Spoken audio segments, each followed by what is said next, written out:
Dumagungdong ang boses ng mga kabataan ng Kabikolan.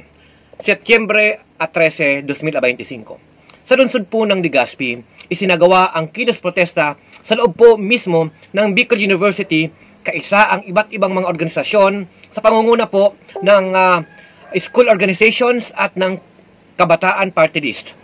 Lalong-lalo na ang panawagan nilang labanan ang korupsyon. Hindi po sinayang ng mga eskolar ng bayan ang kanilang espasyo upang ipanawagan ang pananagutan ng mga tiwaling opisyal ng pamahalaan.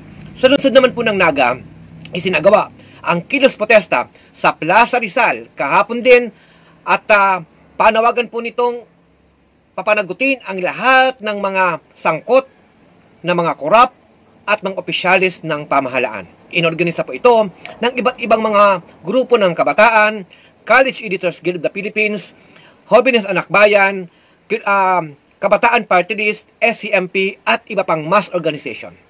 Isa lamang po ang panawagan.